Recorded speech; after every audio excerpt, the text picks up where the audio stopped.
చూస్తున్నారు. కడప ఎమ్మెల్యే రెడ్డప్పగారి మాధవిరెడ్డి సంచలన నిర్ణయం తీసుకున్నారు. తన గన్మెన్లను వెనక్కి పంపించేశారు మాధవిరెడ్డి. తనకు సెక్యూరిటీ అవసరం లేదంటున్నారు ఆమె. గన్మెన్లు లేకుండానే అసెంబ్లీ సమావేశాలకు హాజరయ్యారు. తనకు కనీస సమాచారం లేకుండా 2+2గా ఉన్న గన్మెన్లను 1+1కు కుదించింది పోలీస్ డిపార్ట్మెంట్. తన భర్త రెడ్డప్పగారి శ్రీనివాసరెడ్డికి సెక్యూరిటీ తొలగించింది. అసెంబ్లీ ఎన్నికలకు ముందు తనకు ప్రత్యర్థి పార్టీల నుంచి ప్రాణహాని ఉందని సెక్యూరిటీ కల్పించాలని కోరారు మాధవిరెడ్డి. మాధవిరెడ్డితో పాటు భర్త శ్రీనివాసరెడ్డికి 2+2 గన్మెన్లు కేటాయించింది అప్పుడు ప్రభుత్వం. అయితే తాజాగా గన్మెన్లను తొలగించడంతో మనస్తాపానికి గురయ్యారు రెడ్డప్పగారి మాధవిరెడ్డి. దీంతో తనకు కూడా సెక్యూరిటీ అవసరం లేదంటున్నారు ఎమ్మెల్యే. హాట్ టాపిక్గా మారింది పోలీసుల నిర్ణయం.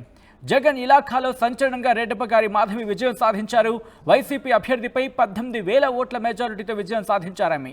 ఈ నేపథ్యంలో ఏం జరుగుతోంది? ఎందుకు గన్మెన్లను తగ్గించారు? మాధవిరెడ్డి ఎందుకు గన్మెన్లను వద్దంటున్నారు? అసలు ఇంతకీ ఏం జరుగుతోంది తెలుసుకునే ప్రయత్నం చేద్దాం. మా ప్రతినిధి కిషోర్ అప్డేట్స్ అందించేందుకు సిద్ధంగా ఉన్నారు. కిషోర్, ఎందుకు తనకు గన్మెన్లు వద్దంటున్నారు మాధవిరెడ్డి? Thank you Sachin. ఏదైతే తనకున్నటువంటి 2+2 గన్మెన్లను కుదించడాన్ని కూడా అన్న ఒక రకంగా సీరియస్ గానే చూస్తున్నారు. అదేవిధంగా ఏదైతే తన భర్తకు ఉన్నటువంటి 2+2 గన్మెన్లను 1+1 గా చేసి ఆ తర్వాత పూర్తిగా తొలగించడానికి కూడా ఆమె తీవ్రంగా పరిగణించడం జరిగింది. ఏదైతే గతంలో ఎన్నికల సందర్భంగా కూడా ఒక రకంగా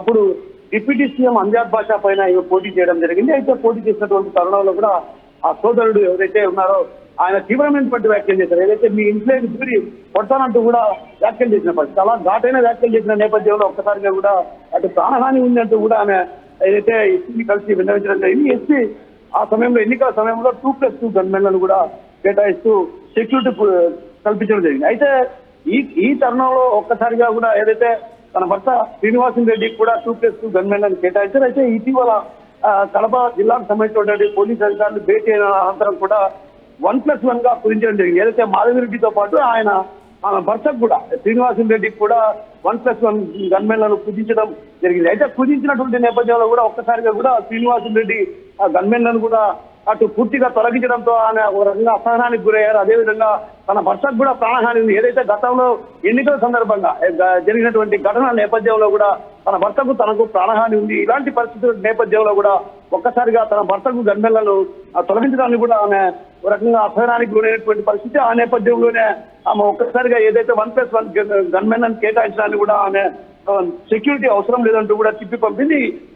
జరుగుతున్నటువంటి అసెంబ్లీ సమావేశాలకు కూడా ఆమె సెక్యూరిటీ ఎలాంటి సెక్యూరిటీ లేకుండా వెళ్తున్న పరిస్థితి కనిపిస్తుంది. అదేవిధంగా భర్తకు ఉన్నటువంటి 1+1 సెక్యూరిటీ పూర్తిగా తొలగించడంతో ఆమె తన అసలు సెక్యూరిటీ అవసరం లేదంటూ కూడా సెక్యూరిటీని తిప్పి పంపించిన పరిస్థితి. మరోవైపు ఏదైతే ఇది రాజకీయాల్లో కూడా ఈ పోలీసులు తీసుకున్నటువంటి ఏదైతే ఉందో అది రాజకీయాల్లో కూడా ఒక రకంగా హాట్ టాపిక్ గా మారిందని చెప్పవచ్చు.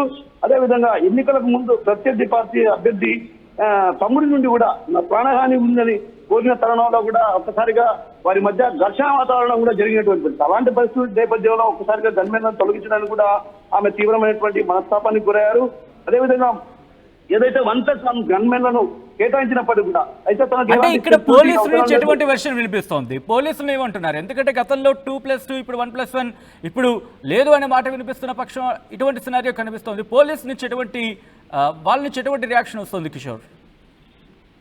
ఖచ్చితంగా సచిన్, ఎందుకంటే పోలీసులు చెప్తున్న మాట ఏంటంటే గన్మెన్లు ఇంకా అవసరం లేదు, ఏదైతే తన భర్తకు ప్రాణహాని లేదన్నటువంటి భావన వాళ్ళు వ్యక్తం చేస్తున్నారు. ఏదైతే గతంలో జరిగినటువంటి ఘటన నేపథ్యంలో ఆమె కోరుతున్నది ఏంటంటే ఖచ్చితంగా తన భర్తకు గన్మెన్లను అవసరం ఉంది. ఎందుకంటే గతంలో ఎన్నికల సందర్భంగా జరిగిన ఘటన నేపథ్యంలో కూడా ప్రాణహాని ఉంది. అలాంటి పరిస్థితుల నేపథ్యంలో ఒక్కసారిగా కూడా గన్మెన్లను తొలగించడానికి కూడా ఆమె ఒక రకంగా అసహనానికి గురి చేస్తున్న పరిస్థితి. మరోవైపు పోలీసులు మాత్రం ఈ విషయం పైన మాత్రం ఆమెకు మాత్రం గన్మెన్లను కేటాయించాం. అయితే వీరికి గన్మెన్ ఏదైతే మాధవిరెడ్డి భర్త శ్రీనివాసరెడ్డికి గన్మెన్ సౌకర్యం అవసరం లేదన్నటువంటి భావనతో తొలగించామన్నటువంటి భావన అటు జిల్లాకు సంబంధించినటువంటి పోలీస్ యంత్రాంగం వ్యక్తం చేస్తుంటే, మరోవైపు ఆమె మాత్రం ఏదైతే గతంలో జరిగినటువంటి ఘటనల నేపథ్యంలో ఏదైనా జరగవచ్చన్నటువంటి అనుమానాలు వ్యక్తం చేస్తూ కూడా ఆమె తిరిగి గన్మెన్లను కేటాయించకపోతే మాత్రం తనకు కూడా గన్మెన్లు అవసరం లేదన్నటువంటి భావన ఆమె వ్యక్తం చేస్తూ కూడా ఆ సెక్యూరిటీని తిప్పి పంపించిన పరిస్థితి కనిపిస్తుంది.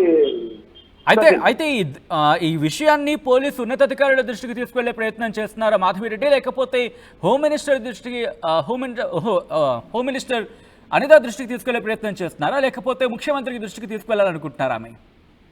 ఖచ్చితంగా సచిన్, ఏదైతే ఎన్నికల సందర్భంగా జరిగినటువంటి ఘటనల నేపథ్యంలో ఒక రకంగా ఉద్రిక్త వాతావరణమే కల్పించదని చెప్పవచ్చు. ఎక్కడ ఎవరు అటు ప్రత్యర్థి తారసపడినా, మాధవిరెడ్డికి ప్రత్యర్థి తారసపడినా కూడా ఘర్షణ వాతావరణం కల్పించే పరిస్థితి కనిపించేది. అయితే ఈ నేపథ్యంలో గన్మెన్లను కేటాయించి ఆ తర్వాత తొలగించడానికి కూడా అటు తీవ్రంగానే పరిగణిస్తున్నారు. అందులో భాగంగానే ఇప్పటికే ఏదైతే ఆమె ఒక నిర్ణయానికి వచ్చారు, గన్మెన్లను కుదించడంతో పాటు అటు పూర్తి స్థాయిలో గన్మెన్లను తన భర్తకు తొలగించడానికి కూడా ఆమె తీవ్రంగానే పరిగణించి అందులో భాగంగానే ఆమె ఈ రోజు కానీ లేదంటే రేపు కానీ సీఎం చంద్రబాబును కలిసి గన్మెన్లను కుదింపు విషయంతో పాటు అటు తన భర్తకు గన్మెన్లను తొలగించడాన్ని, అదేవిధంగా ఏదైతే హోమ్ మినిస్టర్ అనితతో కూడా కలవాలని నిర్ణయించుకున్నారు. ఇప్పటికే వారికి ఏదైతే తన గన్మెన్లను 1+1 గా కుదించడం, ఆ తర్వాత తన భర్తకు పూర్తి స్థాయిలో గన్మెన్లను లేకుండా చేయడం, ఈ రెండు విషయాల్లో కూడా చంద్రబాబుతో పాటు అటు హోంమంత్రి అనితతో కూడా చర్చించే అవకాశం లేకపోలేదు. ఈ రోజు కానీ రేపు కానీ మాధవిరెడ్డి ఖచ్చితంగా భేటీ అవుతారు. ఇప్పటికే ఏదైతే అచ్చెన్నాయుడుతో కూడా భేటీ కావడం జరిగింది. అచ్చెన్నాయుడు కూడా ఈ విషయాన్ని చెప్పడం జరిగింది. గత 2 రోజులుగా కూడా ఆమె గన్మెన్లు లేకుండానే ఆమె శాసనసభకు వెళ్తున్న పరిస్థితి. ఇలాంటి పరిస్థితుల నేపథ్యంలో ఒక రకంగా అటు కలకలాన్ని రేపుతున్నటువంటి పరిస్థితి కనిపిస్తుంది. ఆ నేపథ్యంలోనే ఆమె రేపు ఖచ్చితంగా చంద్రబాబు అదేవిధంగా హోమ్ మినిస్టర్ అనితాని ఇద్దరిని కలిసి గన్మెన్ల కుదింపు అదేవిధంగా గన్మెన్ల తొలగింపు విషయం పైన కూడా పూర్తి స్థాయిలో చర్చించే అవకాశాలు లేకపోలేదన్నటువంటి భావన రాజకీయ వర్గాల్లో చర్చ కొనసాగుతున్న పరిస్థితి కనిపిస్తుంది సార్. రైట్, అంటే ముఖ్యంగా పోలీసు ఉన్నతాధికారులను కలిసి ఆలోచనలో ఉన్నట్టుగా కూడా తెలుస్తుంది. Right, thanks Kishore for the update. మొత్తంగా అయితే మాత్రం రెడ్డప్ప గారి మాధవిరెడ్డి అవును ఇప్పుడు కోపడుతున్నారా అంటే అవుననే మాట వినిపిస్తోంది. తన కోపాన్ని వ్యక్తం చేస్తున్నారా అంటే అవుననే ప్రచారం జరుగుతుంది. కడప ఎమ్మెల్యే రెడ్డప్ప గారి మాధవిరెడ్డి సంచలన నిర్ణయం తీసుకున్నట్టుగా తెలుస్తోంది. తన గన్మెన్లను వెనక్కి పంపించేశారు. ఆమె తనకు సెక్యూరిటీ అవసరం లేదంటూ మండిపడుతున్నారు. గన్మెన్లు లేకుండానే అసెంబ్లీ సమావేశాలకు హాజరయ్యారామె. తనకు కనీస సమాచారం లేకుండా 2+2గా ఉన్న గన్మెన్లను 1+1కి కుదించడం, ఈ విషయం పట్ల ఆగ్రహాన్ని వ్యక్తం చేస్తున్నారు పోలీసు ఉన్నతాధికారులపై. ఆమె తన భర్త రెడ్డప్ప గారి శ్రీనివాసరెడ్డికి సెక్యూరిటీ తొలగించడం, అలాగే ఎన్నికలకు సంబంధించి అవును అసెంబ్లీ ఎన్నికలకు ముందు తనకు ప్రత్యర్థి పార్టీల నుంచి ప్రాణహాని ఉందని సెక్యూరిటీ కల్పించాలని కోరారు మాధవిరెడ్డి. ఈ నేపథ్యంలో మాధవిరెడ్డితో పాటు భర్త శ్రీనివాసరెడ్డికి 2+2 గన్మెన్లను కేటాయించడం జరిగింది. తాజాగా గన్మెన్లను తొలగించడంతో మనస్తాపానికి గురయ్యారామె. దీంతో తనకు కూడా సెక్యూరిటీ వద్దంటూ అవసరం లేదంటూ మండిపడుతున్నారు ఎమ్మెల్యే. హాట్ టాపిక్గా మారింది పోలీసుల నిర్ణయం. జగన్ ఇలాఖాలో సంచలనంగా రెడ్డప్ప గారి మాధవిరెడ్డి విజయం సాధించారు. వైసీపీ అభ్యర్థిపై 18,000 ఓట్ల మెజారిటీతో ఘన విజయాన్ని సాధించారు ఆమె.